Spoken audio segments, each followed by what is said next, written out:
Okay, so hello everyone. We are Neus and Becca. We're the new marketing strategists here at Peloton, and we are going to share the strategy that we came up for this new marketing proposal. This is a bit of an overview of what we're going to talk about, and we're going to start with our business objectives and challenges. We want to double Peloton stock price to $20 per share. We also want to increase subscriptions by 20% by the end of 2023, and also increase overall brand awareness to 90% in the extended target audience. Our main business challenge is that with the freeze in production due to the overestimation of demand and the 25% price drop in stock value, Peloton wants to reduce this loss by reducing the cost of the equipment and expanding the variety of classes offered on the subscription app service they have. The brand realized that it needed a new communication strategy to improve its brand image and get its sales back to where they once were, and that is why we're here. In terms of the SWOT analysis, and the strengths in particular, we thought that the main strength our brand has is its strong brand reputation.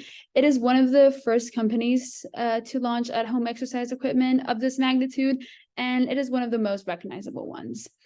This in turn has created a very loyal fan base that sticks through the ups and downs. When talking about opportunities, we know that the health and fitness industry is expected to grow approximately 33% each year until 2028. This will benefit Peloton, of course, and could help grow its reach and audience.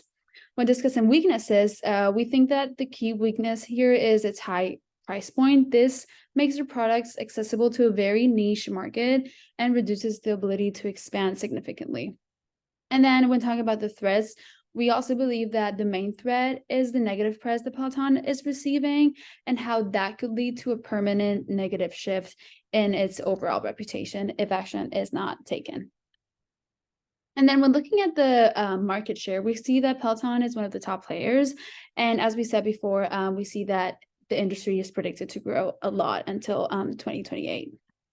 And then the share of voice shows us that Peloton is the brand that spends the most in advertising. In particular, they spend the most on television. And as you can see, they are very far away from the next spender, which is Nordic Track. Also, the share of voice lets us know that Peloton has the most variety of channels. Their competitors mainly focus on either television, digital, or both, but they do not include radio or newspaper as Peloton does. And then when talking about the positioning map, the brand positioning map, we see that Peloton is usually positioned at the highest or one of the highest in terms of price, but it is also positioned at the lowest price when talking about the subscription or the app. We see this as an opportunity as they are the most affordable option out there, and they are investing a lot of money in the app to make it even more complete and even more detailed, adding new classes and new instructors. So going right into our demographics for our target audience, we're looking at working with Gen X and partially boomers here in that age group. This target audience is going to be female, and they most likely have a degree in higher education, especially that of a doctoral certification. As far as household income, we're looking at about $100,000 to $249,000 annually. This group of people is going to be white and reside in the northeastern and midwestern parts of the United States. So this is just a little bit more of that information from Simmons. As you can see on the index for males and females, females outranked males just a little bit, not a huge difference, not super significant, but we decided to go ahead and take females as our target audience based off of this data. We did plug in our Prism segments to Simply Analytics, which was a really cool way for us to figure out geographically where these people were going to be located. So Upward Bound and Networked Neighbors were the two groups that we plugged in to get Midwest America and also that northeastern side there. As far as psychographic characteristics, this group of people is going to do anything when it concerns their health. They're going to pay whatever to make themselves look younger. They're keeping up with exercising. They're keeping up with their diet, and they are tracking weight loss. So again, a lot of this came from Simmons, just plugging in that information with those key target demographics and then weighing those against some of the attitude prompts that are on that application. With the behavioral characteristics, this group of people is going to eat out a lot. They're going to travel a lot. They do keep up with sports. They're involved in their work lives. And that means networking with clients, other executives. They do own multiple pieces of technology, and they are looking to own more. They're wanting to keep their homes up to date, and they do use mobile apps to track their caloric intake or any kind of weight loss journey there. So really what this tells us is that this people wants to keep up with the Joneses. They want to keep up with the people around them and make sure that they're in the loop when it comes to their technology or anything really in their lives. So we did create 2 personas for this. The first one is health conscious Helen. She's going to be on the older side of this generational scale that we're looking at. She's 63. She has more of a type A personality, very high achieving, fast paced. It would make sense why she's interested in this product. And then Supermom Sarah is going to be on the younger side. She's Gen X. She's a 45-year-old mom who has 3 kids, lives in Washington, and she does have a degree, a master's degree, and works as a systems engineer at Boeing. So she is really going to be motivated by the people around her, as we will see right here in her consumer decision journey. So Supermom Sarah, her triggering event is that a lot of her friends have purchased bikes from Peloton, which has made her really interested, feeling like she needs to purchase one as well. That initial consideration, those drivers, like I said, are going to be that peer pressure, wanting an outlet from work, interested in some at-home exercise equipment. In the active evaluation stage, she's going to go through some of those barriers. She's looking at the price point. She may be unaware of that subscription program that we offer. And so we're going to hope to target her during that stage of the decision journey with our targeted ads on social media and some more of those ad dollars that we're spending on television.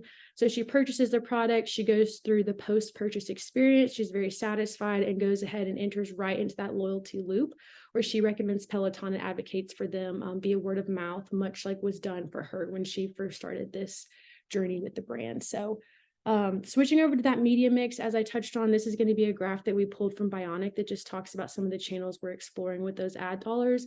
Obviously, as you can see, television is going to be the highest and paid search is going to be one of the lower ones. And then when looking at our flowchart, we decided that television, cable, magazine, and online displays, we're going to have a more seasonal approach, focusing on this Christmas, New Year, and summer months. Because we think that both of these periods focus on new beginnings and new health journeys. And then for social media and paid search, we thought a more consistent approach was better since users are active throughout the whole year. So the first media mix is going to be broadcasting cable. So with those daytime shows, we're looking at things like the Today Show with Hoda and Jenna, any sort of morning show like that. With streaming services like the example in the top right, this is a great way that this toilet paper brand was able to implement their product during the pausing of an episode. So we're looking to implement that in some streaming services. And then with primetime television, putting some advertisements on TV shows like The Voice and The Bachelor, just different areas that we think our target audience would be enjoying.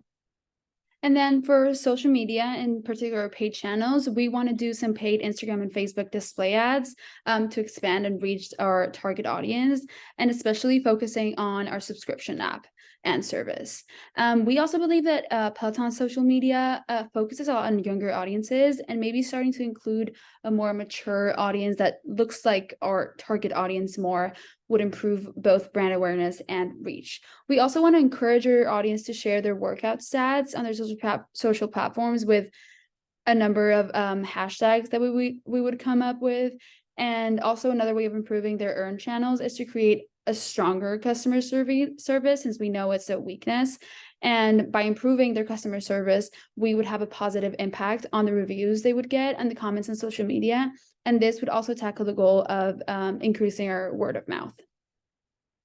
Then for online display, we will include the online ads on the websites we think our target audience is going to be looking at. For example, home improvement websites and blogs, interior design, online magazines, or in-home and cooking websites and blogs, recipes, all that kind of stuff. Kind of similar to the online display with magazines, we're looking to target a lot of home interior design, cooking, recipe magazines. So we're going with Martha Stewart Living Here, Better Homes and Gardens as well, which are going to be 2 magazines that our target audience really enjoys. And then as you'll see on the right here, this is actually a full page ad from one of those magazines that Peloton has put up to talk about that user experience in the home. And then for our last media mix channel, paid search, we are going to be focusing on SEO. Choosing the right keywords that are going to bump our product to the top. For example, exercise equipment, at-home gym, at-home exercise equipment, workout app, exercise program, exercise apps, things like this that are going to really attract the target audience. And then finally, for measurement, we are going to measure our reach of target audience, focusing on metrics like net reach, average frequency, and total impressions.